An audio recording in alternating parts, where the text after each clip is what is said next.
कथा सुन रहे हो, जितने फेसबुक और यूट्यूब पर सुन रहे हो, बहुत सावधानी से सुनना। 12 महीने प्रदोष आती है, 12 महीने शिवरात्रि आती है। प्रदोष को ही शिवरात्रि का भाव है। 12 महीने आते हैं। अगर व्यापार ना चले, दुख तकलीफ ज्यादा हो, कष्ट ज्यादा हो, बहुत टेंशन जिंदगी में चल रहा हो, कोई काम हो ही नहीं रहा, कोई दिक्कत ही दिक्कत है, व्यापार सही ना चल रहा हो, कष्ट ही कष्ट हो, और यहां तक है अगर बीमारी ने भी घेर रखा हो और बहुत जिंदगी में दुख चल रहा हो, कहीं मत जाना। प्रत्येक महीने प्रदोष आती है, हर महीने शिवरात्रि प्रदोष आती है। 1 लोटा पानी, 5 बेलपत्र, 5 बेलपत्र, 1 शमी पत्र, 1 शमी पत्र, 5 बेलपत्र तांबे के लोटे में जल में डाल लीजिए। 7 दाने अक्षत के आखे अक्षत से डाल लीजिए। और प्रदोष काल में, प्रदोष काल जो शाम का समय होता है, प्रदोष काल में भगवान शंकर के मंदिर जाकर पांव में चप्पल पहनकर ना जाइए, घर में घी का दिया लगाकर कलश लेकर शिव के मंदिर में चले जाइए। शिव मंदिर में दिया नहीं लगाना है आपको, केवल घर में दिया लगाकर जाना है। और शंकर जी के मंदिर में वो ऐसा कैसा ही पानी पूरा उंडेल कर डालकर शिवलिंग पर आ जाए, झोली पसार कर प्रणाम करिए। शंकर की देहली पर 2 मिनट बैठकर ओम नमः शिवाय का स्मरण कर लीजिए। ओम नमः शिवाय भी आपको बोलना बताया था कि सौभाग्यवती नारी स्त्री नमः शिवाय ओम बोले और पुरुष ओम नमः शिवाय। अगर पति और पत्नी दोनों बैठकर जाप कर रहे हैं तो दोनों ओम नमः शिवाय बोल सकते हैं, पर नारी अगर अकेले बैठकर स्मरण कर रही है तो नमः शिवाय ओम। आप जब नमः शिवाय ओम बोलना चालू करेंगे तो ओम अपने आप ही आगे आ जाएगा। बोल कर देखिए, नमः शिवाय ओम, नमः शिवाय ओम, नमः शिवाय ओम, नमः शिवाय ओम, नमः शिवाय, नमः शिवाय से चालू करा, ओम अपने आप आगे आ जाएगा। पर पुरुष जब जब जाप करे ओम नमः शिवाय बोले, पति पत्नी दोनों बैठकर जाप कर रहे हैं तो ओम नमः शिवाय बोल सकते हैं। केवल स्त्री जाप कर रही है तो नमः शिवाय ओम, नमः शिवाय ओम, नमः शिवाय ओम, नमः शिवाय ओम, नमः शिवाय ओम अपने आप आगे। इसमें 5 बार, 3 बार, 7 बार कुछ देर शिव के मंदिर में प्रदोष काल में, प्रदोष के समय पर, प्रदोष के दिन बैठकर शिव नाम का जाप करें। जल का पात्र वापिस घर में ले आए और बड़े प्रेम से अगले महीने फिर प्रदोष के दिन, फिर प्रदोष काल में शिव के द्वारे जाए, फिर विनती करें। कहीं मत जाना, केवल शंकर की शरण में जाना, उससे कहना, उससे निवेदन करना। मुझे विश्वास है मेरे शंभु पर। स्कंद पुराण कहती है, शिव महापुराण कहती है, अगर आपने 2 या 3 या 4 प्रदोष ही कर लिए तो मेरा महाकाल बाबा आपकी झोली तो भर ही देगा। श्री शिवा शनि प्रदोष, आज शनि प्रदोष जीवन को सुख देने वाली, संतान समृद्धि वैभव देने वाली निवेदन है आपसे। सूर्य अस्त का समय हो, प्रदोष का समय, प्रदोष काल शाम के समय पर कटोरी में सरसों का तेल ले लीजिए। शंकर के शिवलिंग पर किसी मंदिर में जाकर सरसों का तेल शिव पर चढ़ाएं। तेल चढ़ते समय शंकर के शिवलिंग पर त्रिपुंड बना दें। ये एक उंगली, चीटी उंगली के पास वाली उंगली शंकर के शिवलिंग पर टच कर कर रखें और अपनी मनोकामना पूर्ण कहें। बाबा विश्वनाथ पूरा करता है। भगवान शंकर के द्वार पर स्वयं शनि महाराज आज मिलने के लिए, और जितने ग्रह नष्ट देने वाले हैं, कारक ग्रह हों, बेकार वृत्ति वाले हों, वो सब आज शनि सबके दोष मिटा देता है। शंकर भगवान के मंदिर में आज शनि प्रदोष के दिन, मंदिर में नहीं तो घर में अगर शंकर का शिवलिंग है तो एक दिया अवश्य लगाओ। शनि महाराज जीवन का सुख प्रदान करेंगे, आनंद। शनि प्रदोष, मान लो कोई व्यक्ति पैसे खाकर चले गया, नहीं दे रहा है, तो शास्त्र कह रहा है भगवान शंकर के मंदिर में शमी का पत्र, शमी का पत्ता, शमी पत्र, शंकर के मंदिर में काली तिल्ली के साथ में शमी पत्र, शनि प्रदोष सुख का दिन। स्वयं शंकर को प्रिय है प्रदोष का व्रत, इसलिए निवेदन है बन सके व्रत करते हुए भगवान शंकर का अनुमोदन करें, जीवन को सार्थक बनाए। भगवान शिव का स्मरण करते हुए आनंद करते हुए। शंकर सुख की दैनी है, शिव आनंद के दैनी। वो क्या नहीं देता, क्या नहीं देता। आरोग्यता देने वाला अगर कोई है तो शंकर है। भगवान कृष्ण के यहां जब 16,108 रानियों से संतान नहीं हुई तो पुत्र देने वाला अगर कोई है तो शंकर है। क्या नहीं देते। और भगवान राम और कृष्ण को यदि परम धाम जाना भी है, राम और कृष्ण को अगर परम धाम की ओर जाना भी है और उनको अब कहना है कि अब तुम्हें प्राण छोड़ना पड़ेगा, तो मृत्यु का निमंत्रण देने वाला भी शंकर ही है, शिव, कोई दूसरा नहीं। मृत्यु का निमंत्रण देने वाला भी शंकर। आप रामचरितमानस उठाकर देखिए, एक बार दुर्वासा ऋषि राम जी के आ गए और अयोध्या में आकर कहा मुझे राम जी से मिलना है। राम बाबा के सामने पहुंच गए और राजा राम जी के सामने पहुंचकर दुर्वासा बाबा ने राम जी से कहा मुझे आपसे अकेले में बात करना है, इस लक्ष्मण को हटा दीजिए। भगवान राम ने लक्ष्मण को खड़ा कर कर रखा। दुर्वासा जी फिर बोले आप और मेरी बात होना है, लक्ष्मण को यहां जितने हैं ये सब चले जाएं। और सुनो महाराज, यदि आपकी और मेरी बात के बीच में कोई आ जाता है तो उसका आपको त्याग करना पड़ेगा, ये विचार कर लीजिए। मेरे राम जी महाराज ने यही विचार किया। ठीक है लक्ष्मण जाओ, पूरा महल खाली कर दो, मेरा कक्ष खाली कर दो। और सुनो लक्ष्मण, इस कक्ष में फिर कोई प्रवेश नहीं करना चाहिए जब तक मैं दुर्वासा ऋषि से बात कर रहा हूं, इस बीच में कोई ना आवे। लक्ष्मण जी चले गए, दरवाजे पर पहरेदारी करने लगे। दुर्वासा भगवान और भगवान राम की चर्चा प्रारंभ हुई, बात चालू हुई। और कुछ देर बाद लक्ष्मण जी का आगमन हुआ। लक्ष्मण को त्याग करना पड़ा मेरे राम जी को। और दुर्वासा ऋषि कहने ये आए थे कि अब तुम्हारी लीला समाप्त करो और गौलोक धाम वैकुंठ के लिए तुम चलो, बोलने यही आए। और दुर्वासा है कौन? दुर्वासा है कौन आखिर? देवर्षि नारद भ्रमण करते करते एक बार माता लक्ष्मी के पास पहुंच गए और माता लक्ष्मी से कहा मां बहुत तेज भूख लगी है, कुछ लेकर आइए ना। माता मोतीचूर का लड्डू ला कर दे दी और माता ने मोतीचूर का लड्डू ला कर दिया तो नारद जी ने खाया। और खाते सी नारद जी बोले मैया लड्डू तो अनसुईया जी के घर का था, लड्डू क्या जोरदार बनाती है अनसुईया मैया, पर तेरे लड्डू में स्वाद नहीं आया। अब तो लक्ष्मी जी के कांटे से खून नहीं, लक्ष्मी जी के बता लड्डू 4 खा गया और कह रहा बताओ कि लड्डू में स्वाद। ठीक है, तो लक्ष्मी जी ने पूछा ये अनसुईया कौन है? तो अनसुईया पतिव्रता धर्म का पालन करने वाली, पति को परमेश्वर मानने वाली, पति चरणों का स्मरण करने वाली, पति चरणों का अनुमोदन करने वाली, पति चरणों के रसतत्व को धारण करने वाली, वो अनसुईया है। और अनसुईया मैया पति के चरणारविंद का रसतत्व ग्रहण करती, पति के चरणों का अनुमोदन करती, पति के चरणों को नमन करती, वो अनसुईया। क्या अनसुईया इतनी सात्वित्ववान है? अरे मैया तुम क्या लगो। और लक्ष्मी जी को इतना कहकर नारद जी चले सरस्वती के यहां पहुंच गए, ब्रह्माणी के। ब्रह्माणी को भी कह दिया, पार्वती के यहां पहुंचे तो पार्वती को भी कह दिया। अनसुईया के सात्वित्व की प्रबलता का जब बखान किया है देवऋषि नारद ने, तीनों को परीक्षा लेने के भाव जागृत हुए। और अनसुईया मैया अनसुईया है, अपने सात्वित्व की प्रबलता है अनसुईया। पति के चरणारविंद का अनुमोदन स्मरण करती हैं। आप में से कितनी माताएं हैं जितनी टीवी पर कथा सुन रही हैं, ऑनलाइन कथा सुन रही हैं, आप में से कितनी माताएं हैं जो अपने पति को रोज प्रणाम करती है, रोज नमन करती है? हाथ उठाओ जरा, कितने प्रणाम करते? इक्का दुक्का कोई होगा प्रणाम करते होगे। और नहीं तो कई घरों में तो बेचारा पति तुम्हारे को प्रणाम कर ले, तारी चुप हो जा, तेरे हाथ जोड़ो चुप हो जा, मत बड़बड़ कर, जरा शांति रख ले, थोड़ा चुप हो जा। पति बेचारा करे नमनता। महाराज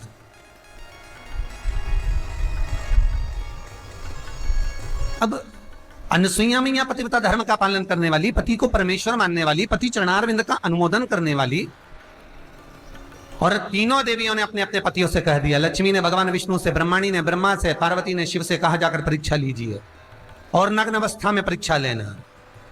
नग्न अवस्था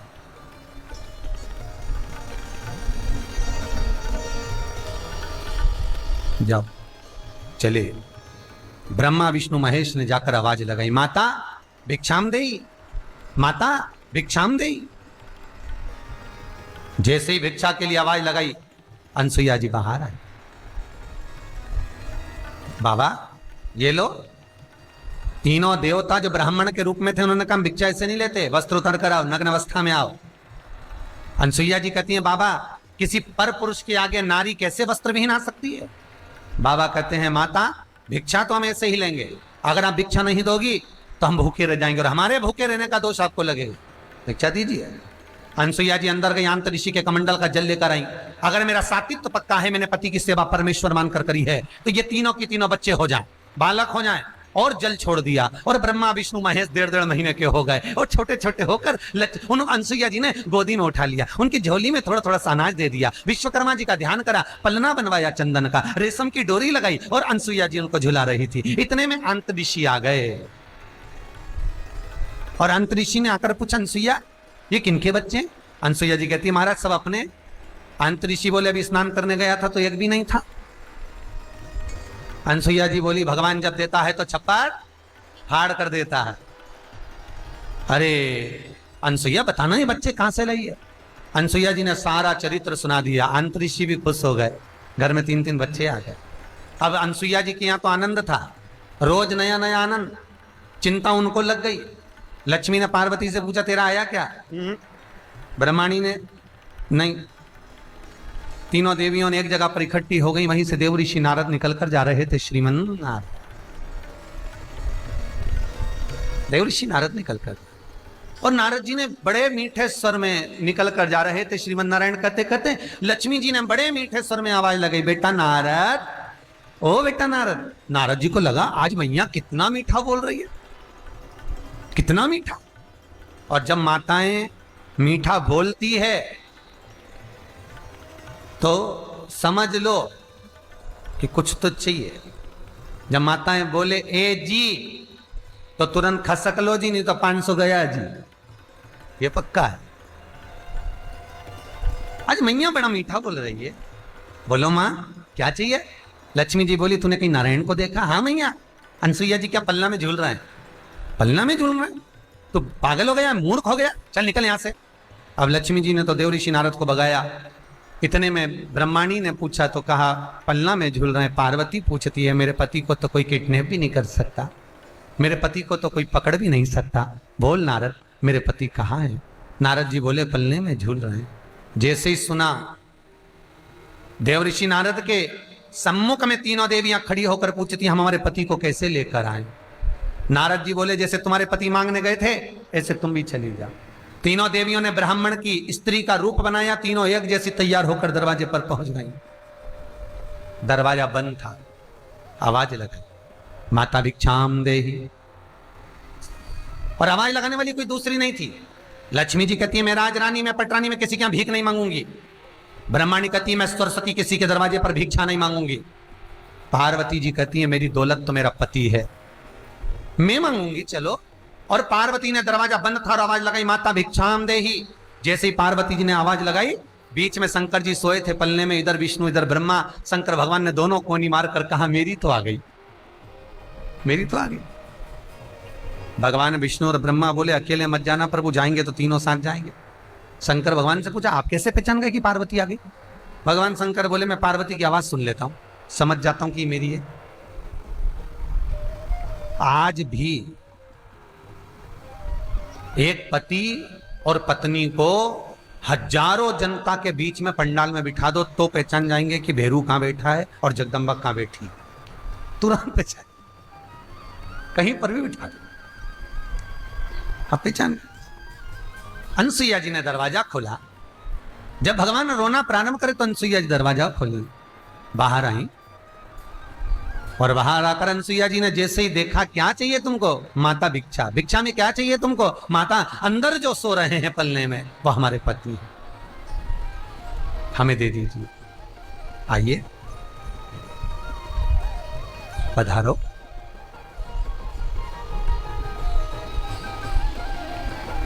उठा लो। इतने में अंतरिक्षी आ गए। अंतरिक्षी ने कहा, अनसुईया ये कौन है? अनसुईया जी कहती हैं, तीनों से जाओ तुम्हारे ससुर जाओ प्रणाम करो। तीनों लक्ष्मी ब्रह्माणी पार्वती ने प्रणाम किया।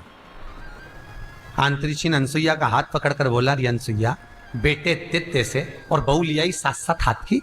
अनसुईया जी बोली, महाराज कमाती हुए बेटे मिल जाते हैं तो बहुएं इनको लेकर अलग हो जाती हैं। हम माता पिता ने कैसे पाल पोस कर बड़ा करा ये हम जानती हैं, ये हम जानते हैं। इसलिए जाओ उठा लो जिसको जौन सा बेटा पति चाहिए, हर माल 2 रुपया अपना अपना छाट लो। अब लक्ष्मी जी छाट रही हैं, बदल बदल के उठा लिए। अनसुईया जी को लगा पहचान नहीं पाई पतियों को नहीं जानती। वापिस सिलवाया पल्ले में, हाथ में जल लिया। अगर मेरा सातित्व पक्का है, मैंने पति को परमेश्वर मानकर सेवा करी है, तो ये तीनों की तीनों बड़े हो जाएं। तीनों बड़े हुए, उनके अंश अवतार से भगवान विष्णु के अंश अवतार से दत्त, ब्रह्मा के अंश अवतार से चंद्र और शिव के अंश अवतार से स्वयं दुर्वासा जी प्रकट। और वही दुर्वासा भगवान राम के दरवाजे पर जाकर परीक्षा लेते हैं, वही दुर्वासा भगवान कृष्ण के दरवाजे पर जाकर परीक्षा लेते हैं। जिस समय द्वारकापुरी में भगवान निवास करते हैं, द्वारकापुरी में भगवान कृष्ण रहते हैं, उस समय पर दुर्वासा ऋषि स्वयं आते, स्वयं।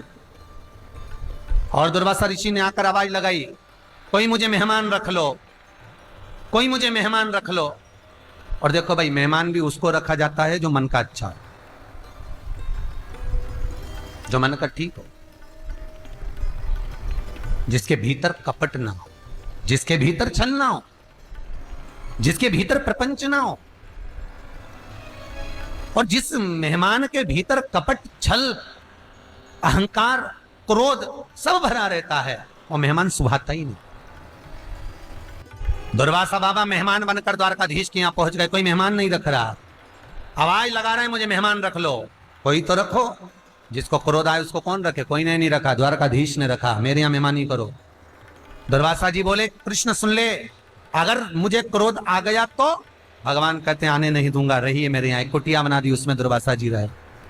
आज दुर्वासा जी ने अपनी कुटिया में आग लगा दी, बाहर खड़े हो गए, सब लोग पानी डाल रहे हैं दुर्वासा जी के पास में।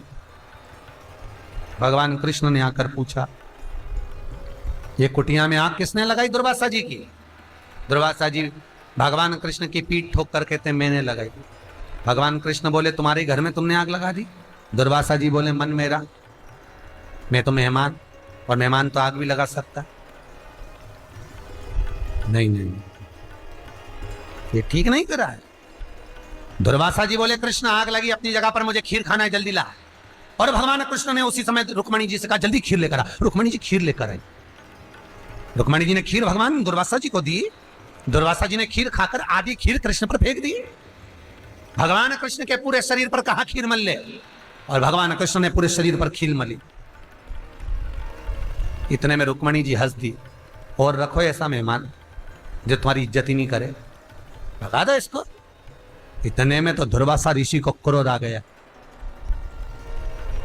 और दुर्वासा ऋषि को क्रोध आया और कहे, ये रुक्मणी ने मुझको देखकर हंसा है, आज मैं रुक्मणी के सम्मुख में द्वारका घूमने के लिए जाऊंगा, पर रथ पर बैठ कर जाऊंगा। उस रथ में ना घोड़ा लगेगा ना घोड़ी लगेगी, उस रथ में रुक्मणी जुतेगी। रथ को रुक्मणी लेकर जाएगी, और दुर्वासा जी के रथ को रुक्मणी खींच रही है। द्वारकाधीश पीछे पीछे चल रहे हैं। दुर्वासा जी रुक्मणी से कहते, चलाओ जल्दी जल्दी रथ। रुक्मणी चलती चलती चक्कर खा के नीचे गिर गई। दुर्वासा जी ने पानी का छींटा दिया, रुक्मणी को उठाया, कहा, कृष्ण, हे कृष्ण, ये रुक्मणी ने मेरी हंसी उड़ाई है, ये तेरे साथ द्वारका में नहीं रहेगी, इसका तुझे त्याग करना पड़ेगा। इसलिए रुक्मणी का त्याग करा। कभी कोई द्वारका जी गए होंगे तो उनको मालूम होगा, द्वारकाधीश के मंदिर के अंदर रुक्मणी का मंदिर नहीं, रुक्मणी का मंदिर कोसों दूर है। त्याग करना पड़ेगा तुझे। और सुन कृष्ण, मैंने तुझे खीर नहीं कवच दिया था। ये शंकर जब भी देता है तो कुछ अच्छा ही देता है। दुर्वासा जी कहते हैं, मैंने तुझे कवच दिया था, उस कवच को तूने पूरा नहीं पहना, पांव के तलवे में खीर नहीं लगाई। कृष्ण कहते हैं, गुरुदेव, हे भोलेनाथ, ब्राह्मण संत की खाई तो प्रसादी हो जाती है, प्रसाद को पांव में कैसे लेता, इसलिए तलवे में नहीं लगाई है। दुर्वासा जी बोले, कृष्ण मैंने तुझे कवच दिया था, उस कवच को तूने पूरा नहीं पहना, तेरे प्राण छूटेंगे तो पांव के तलवे से छूटेंगे। इसलिए जरा नाम के व्याघ्र ने जब बाण छोड़ा तो वो भगवान कृष्ण के पांव के तलवे में लगा, पूरे शरीर में कहीं नहीं। कवच नहीं पहना,